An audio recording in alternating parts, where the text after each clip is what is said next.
Everyone, welcome to SB institute. Welcome you all. আমি শুভেন্দু ত্রিকারি তোমাদের প্রত্যেককে উইকলি কারেন্ট অ্যাফেয়ার্স সিরিজের যে ক্লাস, সেই ক্লাসে তোমাদের সবাইকে স্বাগত জানাচ্ছি। খুব গুরুত্বপূর্ণ একটি ক্লাস হতে চলেছে, তোমরা প্রত্যেকে মনোযোগ সহকারে বসে পড়ো। আর যারা আমাদের চ্যানেলে নতুন আছে, চ্যানেলটিকে সাবস্ক্রাইব করে রাখো এবং পাশে থাকা বেল আইকনটিকে প্রেস করে রাখো, যাতে পরবর্তী নতুন আপডেট আসার সাথে সাথে কিন্তু তোমরা নোটিফিকেশন পেয়ে যাবে। আর যারা আমাদের চ্যানেলটা ফলো করো তারা কিন্তু দেখতে থাকো খুব গুরুত্বপূর্ণ ক্লাস। চলো তাহলে শুরু করবো বেশি দেরি না করে। দেখো, উইকলি কারেন্ট অ্যাফেয়ার্সের যে ক্লাসগুলো দেওয়া তোমাদের প্রত্যেককে বলবো, কারেন্ট অ্যাফেয়ার্স কিন্তু খুব গুরুত্বপূর্ণ, কারণ কারেন্ট অ্যাফেয়ার্স থেকে কিন্তু আগাগোড়াই সমস্ত পরীক্ষায় সবার যে জায়গাটায় ভয় থেকে থাকে যে কারেন্ট অ্যাফেয়ার্স এর যে সেকশনটা, সেটা কিন্তু এর কিন্তু কোনো কমন হয় না, কোনো নির্দিষ্ট জায়গা থাকে না। এখানে প্রচুর এই সিলেবাস কিন্তু প্রচুর জিনিস আর কি, মানে কন্টিনিউ আর একটা কন্টিনিউ চার্জ হতে রিচার্জ হতে যাবে, ঠিক আছে? তাহলে সেই জন্য কিন্তু আমাদের প্রত্যেকদিন কিন্তু সেটা ফলো করেই রাখতে হবে। ওই জমি রেখে এক বছর এক মাস পরে করবো, যে 6 মাসের একবার করে নেবো, সেটা কিন্তু করতে গেলে মোটেই আমাদের হবে না। তাহলে চলো শুরু করবো। প্রথম স্লাইড কি আছে আমরা দেখবো, চলো। দেখো, ওয়ার্ল্ড হাঙ্গার ডে 2020, অর্থাৎ বিশ্ব ক্ষুধা দিবস, তাই তো? বা গ্লোবাল হাঙ্গার ডে তোমরা একটা কোথাও পেতে পারো, সেটা কি বিশ্ব ক্ষুধা দিবস। কি কি আছে ইনফরমেশন আমরা দেখে নেবো।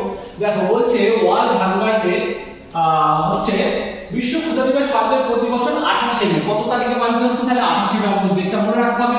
আর কি বিশ্বব্যাপী ক্ষুধা সংকট এবং অপুষ্টি, কি কারণে আর এই দিবসটা কেন পালিত হয় সেটা আমাদেরকে জানতে হবে, ঠিক আছে?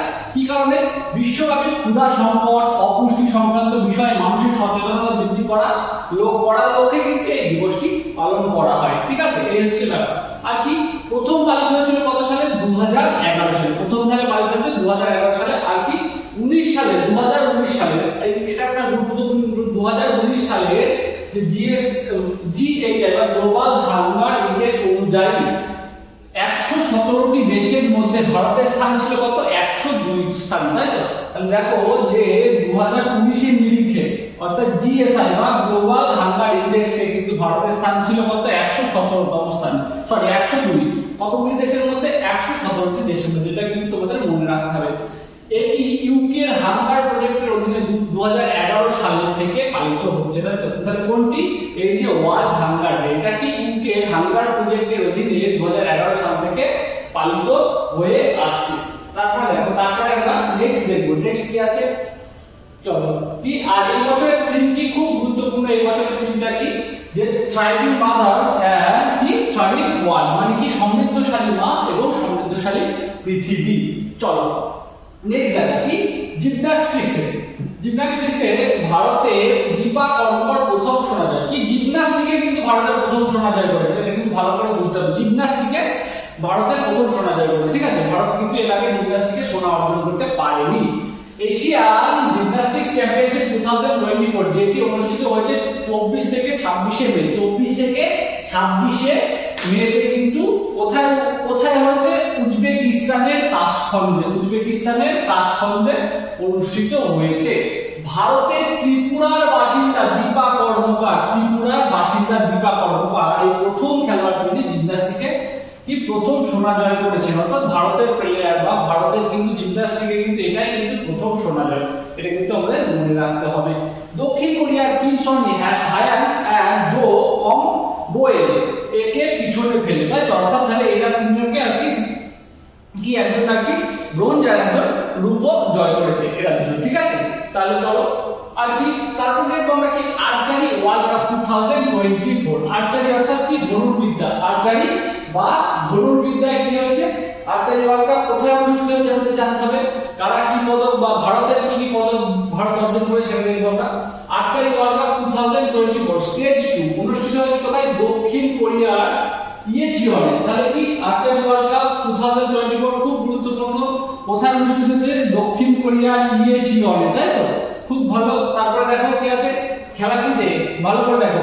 অদিতি গোপীচাঁদ স্বামী একজন, জ্যোতি সুরেখা বেগম একজন, আর কি পারমিত কাউর, এই তিনজনের টিম তুর্কি টিমকে হারিয়ে কিন্তু স্বর্ণপদক জয় করে। তাহলে যদি বলা হয় যে আর্চারি ওয়ার্ল্ড কাপ 2024, যেটা কিন্তু তাশখন্দ বলছি, যে দক্ষিণ কোরিয়ার ইয়েচিওনে অনুষ্ঠিত হয়েছে, তাতে কোন টিম পরাজিত হয়েছে? কি তুর্কি। আমরা লিখবো কি তুর্কি টিম, এক কথায়। তাহলে কোন দেশ স্বর্ণপদক পেয়েছে? ভারত পেয়েছে, ঠিক আছে? আর কি ভারতের মিক্স টিম, দেখো ভারতের মিক্স টিম জ্যোতি সুরেখা ভেন্না ও পিয়াংসের যে যৌথ টিম, সেই টিমে কি হয়েছে?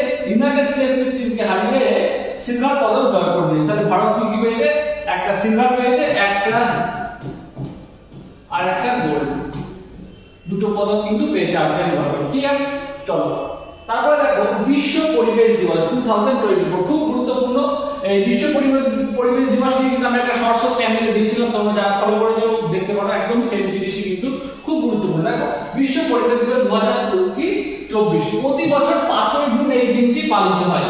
প্রতি বছর 5ই জুন, ভালো করে মনে রাখতে, 5ই জুন কিন্তু বিশ্ব পরিবেশ দিবস পালিত হয়। আর কি 1972 সালে, গুরুত্বপূর্ণ, 1972 সালে জাতিসংঘের স্টকহোম অধিবেশনে স্থির করা হয় প্রতি বছর 5ই জুন কি বিশ্ব পরিবেশ দিবস হিসেবে পালন করা হবে, বা 5ই জুন দিনটাকে বিশ্ব পরিবেশ দিবস হিসেবে পালন করা হয়। সেটা 1972 সালে স্টকহোম অধিবেশনে, তাই তো, জাতিসংঘের স্টকহোম অধিবেশনে কিন্তু এই সিদ্ধান্ত গ্রহণ করা হয়। আর কি তারপরে 1973 সাল থেকে 5ই জুন, অর্থাৎ প্রথম 1973 সাল থেকে কিন্তু কি এই যে বিশ্ব পরিবেশ দিবসটা পালন করা হচ্ছে।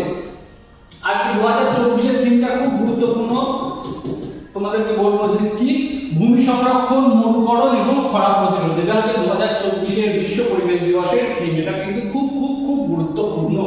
ঠিক আছে, তারপর দেখো international Everest day. International Everest day কত, 29 মে বা 29 মে হচ্ছে যে কি আন্তর্জাতিক এভারেস্ট বিজয় দিবস বা এভারেস্ট ডে তোমরা বলতে পারো। আর কি আন্তর্জাতিক এভারেস্ট দিবস পালিত হয় প্রতি বছর 29 মে। কেন পালিত হয়, সেটা হচ্ছে যে আমরা প্রত্যেকেই জানি কি 1935 সালে 29 মে তেনজিং নরগে আর কি এডমান্ড হিলারি, এই দুজন ব্যক্তি যে এভারেস্ট জয় করেছিলেন এই 29 মে, ঠিক আছে, সেই জন্য কিন্তু এই দিনটাকে স্মরণ করে কিন্তু কি হয় 29 মে দিনটাকে এভারেস্ট ডে হিসেবে পালন করা হয়, তাই তো।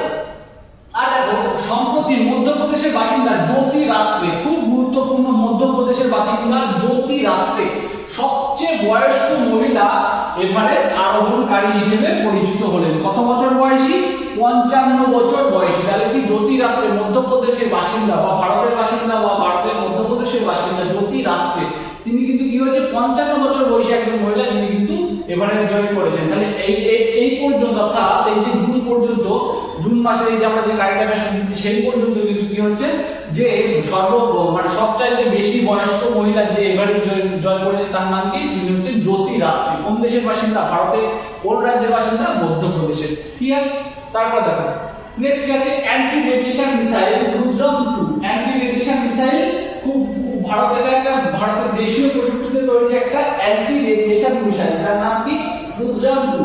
সেটা কিন্তু সফল পরীক্ষা ভারত করে ফেলেছে। ঠিক আছে, তার ডিটেইলস আমরা দেখে নেব কি আছে। ভারত সফলভাবে অ্যান্টি রেডিয়েশন মিসাইল, যার নাম রুদ্রম 2, তার সকল বিমান দ্বারা উৎক্ষেপণ করতে সক্ষম হয়েছে। কি এগুলো কিন্তু কি হয়েছে, বিমান দ্বারা উৎক্ষেপণ করা হয়েছে। এই যে মিসাইলটা, কোন মিসাইলটা, রুদ্রম 2, তাই এটা কি বিমান দ্বারা উৎক্ষেপণ করা হয়েছে, অর্থাৎ ফ্লাইট পরীক্ষা সফল হয়েছে। আর কি উৎক্ষেপণটি ওড়িশা উপকূলে হয়েছে। তাহলে এই যে রুদ্র, যদি আমাদের পরীক্ষায় কোশ্চেন দিয়ে দেয় রুদ্রম 2 এর যে পরীক্ষামূলক যে মানে যেটা উৎক্ষেপণ, সেটা কোন উপকূলে হয়েছে, সেটা কিন্তু আমাদের বলতে হবে ওড়িশা উপকূলে। আর কি Su-30 MK, অর্থাৎ সুখোই বিমান, যেটা সুখোই 30 MKI যুদ্ধ বিমান দ্বারা কিন্তু এই মিসাইলটাকে কি করা হয়েছে, যে উৎক্ষেপণ করা হয়েছে। এটা যা ভারতীয় সেনাবাহিনীর সফলতায় নতুন পালক। ঠিক আছে, অর্থাৎ ভারতীয় সেনাবাহিনীর এই যুদ্ধ কৌশলে একটা নতুন পালক যুক্ত হলো। তারপর দেখো ওয়ার্ল্ড নো টোব্যাকো ডে, খুব গুরুত্বপূর্ণ। ওয়ার্ল্ড নো টোব্যাকো ডে কি 31 মে বা 31 মে হচ্ছে কি ওয়ার্ল্ড নো টোব্যাকো ডে। চলো দেখো ডিটেইলস। ভারতের স্বাস্থ্য ও পরিবার কল্যাণ মন্ত্রক তামাক নিয়ন্ত্রণের ব্র্যান্ড অ্যাম্বাসেডর হিসেবে কিন্তু নিযুক্ত করেছেন কাকে, পিভি সিন্ধুকে। তাহলে কি তামাক নিয়ন্ত্রণের জন্য ব্র্যান্ড অ্যাম্বাসেডর যে কোন খেলোয়াড় নিযুক্ত হয়েছেন, তাহলে কিন্তু আমাদের বলতে হবে পিভি সিন্ধু। চলো, আর কি 2024 এর থিমটা কি আছে, protecting children from tobacco industry interference. Clear, তাহলে গুরুত্বপূর্ণ কি পেলাম, যে আমরা পাচ্ছি টোব্যাকো ডেটা কত 31 মে। আর এই যে তামাক কন্ট্রোলের জন্য আর কি ব্র্যান্ড অ্যাম্বাসেডর কোন খেলোয়াড় নিযুক্ত হলেন, সেটা হচ্ছে পিভি সিন্ধু, যিনি একজন ব্যাডমিন্টন খেলোয়াড়, তাই তো। তারপরে দেখো মহড়া রেড ফ্ল্যাগ 24। মহড়া রেড ফ্ল্যাগ 24 কত, রেড ফ্ল্যাগ 24টা কি খুব গুরুত্বপূর্ণ। এটা একটি যৌথ না, এটা হচ্ছে একটা বহুজাতিক মহড়া, যেটা কিনা কি হচ্ছে মার্কিন যুক্তরাষ্ট্রের আলাস্কায় সংঘটিত হওয়া রেড ফ্ল্যাগ 24 যোগদান করতে যায় ভারতীয় সেনাবাহিনীর IA বা ভারতীয় কি ইন্ডিয়ান এয়ার ফোর্স। ক্লিয়ার? চলো তাহলে কি যদি যে আমাদের কোশ্চেন দিয়ে দেয় যে রেড ফ্ল্যাগ 24 কোথায় কোন দেশে অনুষ্ঠিত হয়েছে, যুক্তরাজ্যে মার্কিন যুক্তরাষ্ট্রের আলাস্কায় কিন্তু সংঘটিত হয়েছে। আর কি আর দেখো মহড়াটি 16 দিন যাবত চলবে। এই মহড়াটি কতদিন যাবত চলবে? এই মহড়াটি কিন্তু চলবে 16 দিন যাবত। আর এটি একটি বহুজাতিক মহড়া। মহড়াটির ধরন কি? একটি বহুজাতিক মহড়া। চলো তারপরে নেক্সট দেখবো আমরা কি আছে। দেখো Indian premier league, Indian premier league নিয়ে কিন্তু আমরা আলোচনা করব। ইন্ডিয়ান প্রিমিয়ার লিগ বা IPL, ঠিক আছে, যার জন্য আর কি মানুষ মুখিয়ে থাকে, ঠিক আছে, ভালো মানসিকতার মানুষ, খারাপ মানসিকতার মানুষ প্রত্যেকেই কিন্তু এই IPL নিয়ে মুখিয়ে থাকে। আর IPL একটা খুব গুরুত্বপূর্ণ খেলা, কারণ হচ্ছে এই IPLটা সবচেয়ে মানে প্রত্যেক মানুষ কিন্তু IPL দেখে, ঠিক আছে, এর প্রতি এতটাই ঝোঁক, ঠিক আছে। চলো দেখো এই ডিটেইলস আমরা দেখে নেব। যে চ্যাম্পিয়ন হয়েছে কি IPL কিন্তু 2024 IPL এর চ্যাম্পিয়ন হয়েছে কিন্তু KKR বা কলকাতা নাইট রাইডার্স, ঠিক আছে। আর কি SRH বা সানরাইজার হায়দ্রাবাদকে হারিয়ে। আর কি দেখবো most valuable and ultimate fantasy player of the season কি হচ্ছে? সুনীল নারিন, খুব গুরুত্বপূর্ণ। আর কি তারপরে কি দেখবো আমরা হাইয়েস্ট রান, এই অর্থাৎ ইন্ডিয়ান প্রিমিয়ার লিগের হাইয়েস্ট স্কোরারকে, তাহলে কিন্তু বলতে হবে বিরাট কোহলি, যার জন্য কিন্তু তাকে অরেঞ্জ কাপটা দেওয়া হয়েছে। আর কি হাইয়েস্ট উইকেট কে পেয়েছে? হর্ষদ প্যাটেল, হর্ষদ প্যাটেল। তাহলে হাইয়েস্ট উইকেটের জন্য যদি আমাদের প্রশ্নে আসে যে হাইয়েস্ট স্কোরারকে কেমন রঙের কাপ দেওয়া হবে, সরি কেমন কাপ দেওয়া, সেটা কিন্তু আমাদের বলছে অরেঞ্জ কাপ। যদি বলা যায় সবচেয়ে বেশি উইকেট পেয়েছে তাকে কেমন কাপ দেয়, তাকে বলতে হবে পার্পল কাপ, ঠিক আছে। আর হাইয়েস্ট উইকেট পেয়েছে কে? হর্ষদ প্যাটেল। ক্লিয়ার? আর কি আছে ইনফরমেশন দেখবো। হাইয়েস্ট সিক্সেস অর্থাৎ সবচেয়ে বেশি 6 কে মেরেছেন, যার আর কি যার শুরুতে সবচেয়ে বেশি 6 এর সংখ্যা রয়েছে, সেটা হচ্ছে যে অভিষেক শর্মা। আর কি হাইয়েস্ট স্কোর কি? ট্রেভিস হেড, ট্রেভিস হেড কিন্তু কি হয়েছে বা ট্রেভিস হেড কিন্তু সবচেয়ে বেশি 4 মানে আর কি মেরেছেন। আর কি ফেয়ার প্লে টিম বা কি ফেয়ার প্লে টিম কি?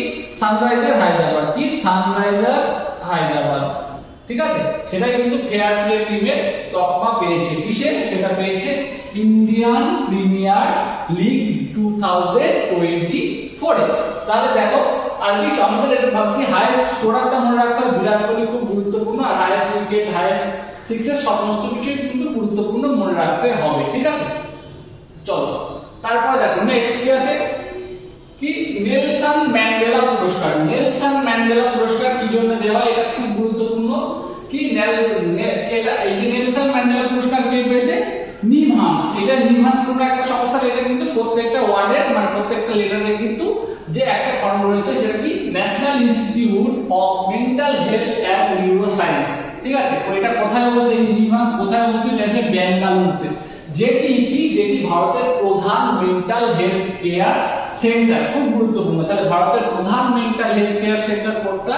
সেটা কিন্তু এই যে নিমহান্স বা national institute of mental health and neuroscience, ঠিক আছে, এটা বেঙ্গালুরুতে অবস্থিত।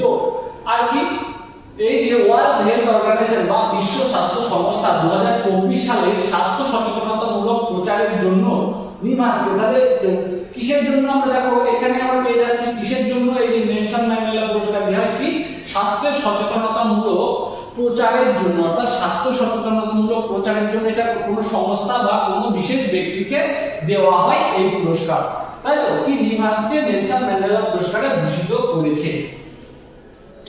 তারপরে দেখো খুব গুরুত্বপূর্ণ 77তম কান চলচ্চিত্র পুরস্কার, 77তম কান চলচ্চিত্র পুরস্কার 2024 কি আছে?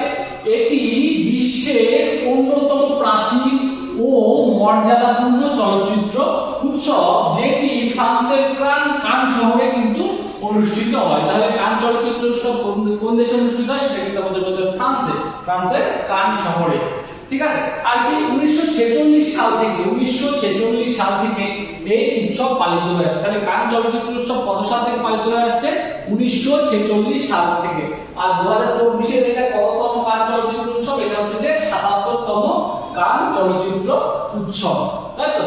আর কি ৭৭তম কান চলচ্চিত্র উৎসবে দ্বিতীয় সর্বোচ্চ পুরস্কার অর্জন করেছে ভারতীয় কি পায়েল কাপাডিয়ার নির্মিত ছবি all we imagine as life. খুব গুরুত্বপূর্ণ, মনে রাখতে হবে যে বলতে হবে যে কোশ্চেন আমাদের দিতে পারে কোন সিনেমাটি ৭৭তম কান চলচ্চিত্র উৎসবে দ্বিতীয় সর্বোচ্চ পুরস্কার অর্জন করেছে। তাহলে আমাদের বলতে হবে পায়েল কাপাডিয়ার নির্মিত all we imagine as life. আরেকটা কি ইনফরমেশন গুরুত্বপূর্ণ যে কনস্ট্যান্টাইন বোজারাগো নির্মিত দ্য শেমলেস ছবির জন্য ছবির অভিনেত্রী যে আনাসোয়া সেনগুপ্ত, খুব গুরুত্বপূর্ণ একজন বাঙালি কলকাতারই একজন অভিনেত্রী, সেরা অভিনেত্রী পুরস্কার কিন্তু অর্জন করেছে। এটা কিন্তু খুব খুব খুব গুরুত্বপূর্ণ। আর এই যে মুভি কিন্তু অন্তত 30 বছরে এরকম আর কি কোনো মুভি আর কি কান চলচ্চিত্র মানে আর কি উৎসবে কিন্তু পুরস্কৃত হয়নি ভারতীয় কোনো ছবি, বুঝতে পারো? তাহলে কিন্তু ভারতের ঝুলিতে কিন্তু কান চলচ্চিত্র ৭৭তম কান চলচ্চিত্র উৎসবে দুটি কিন্তু বিরাট বিরাট পুরস্কার কিন্তু রয়েছে, ঠিক আছে? তার মধ্যে কি এই যে বা কলকাতার মেয়ে আনাসোয়া সেনগুপ্ত, যেটা আর কি পরিচিত হয়েছে এখন কলকাতার মেয়ে নামে আর কি, ঠিক আছে? খুব মানে গুরুত্বপূর্ণ এই জায়গায় ছবি। চলো, এটা ছিল কিন্তু আজকে আমাদের মানে ক্লাসের শেষ স্লাইড। খুব ভালো করে যে কান চলচ্চিত্র উৎসব, আইপিএল, আরো যে এই আজকের যে ক্লাসটা করলে তোমরা, সেই ক্লাসটা কিন্তু প্রত্যেকটা বিষয়ে কিন্তু খুব খুব খুব গুরুত্বপূর্ণ ইনফরমেশন রয়েছে। সেই জন্য বলবো সবাই গুরুত্বের সহকারে প্রত্যেকটা বিষয় নোট ডাউন করে নাও, আর প্রত্যেকটা জায়গায় কিন্তু খুব ইম্পর্টেন্ট এবং খুব ভালো করে বুঝে নাও। যদি তোমাদের বুঝতে কোথাও অসুবিধা হয়ে থাকে তোমরা কিন্তু অবশ্যই কমেন্টের মাধ্যমে আমাদেরকে জানাবে। আর কি যদি তোমাদের মানে আর কি যে কোনো জায়গায় অসুবিধা বা যারা আমাদের, আর বলবো যারা আমাদের চ্যানেলে নতুন আছো তারা কিন্তু চ্যানেলকে সাবস্ক্রাইব করে নেবে এবং পাশে থাকা বেল আইকনটিকে প্রেস করে রাখবে, যাতে ক্লাসের নোটিফিকেশন আসার সাথে সাথে আপডেট আসার সাথে কিন্তু তোমরা নোটিফিকেশন পেয়ে যাবে। আর আরো একবার বলবো, আমাদের চ্যানেলে যে শুধু কারেন্ট অ্যাফেয়ার্স দেওয়া হয় যারা নতুন দেখছো আর কি তা নয়, কিন্তু সমস্ত সাবজেক্টের কিন্তু কি কনসেপ্টের ক্লাস হয়, তার সাথে সাথে কিন্তু এমসিকিউ এর কিন্তু সেশনও করানো হয়। সেই জন্য বলবো তোমরা কিন্তু আমাদের চ্যানেলটা কন্টিনিউ ফলো করতে থাকো, তাহলে কিন্তু তোমরা বিশেষভাবে উপকৃত হবে। তাহলে চলো, দেখা হচ্ছে পরবর্তী ক্লাসে। ততক্ষণ তোমরা তোমাদের প্রস্তুতি চালিয়ে যাও। Thank you for watching us.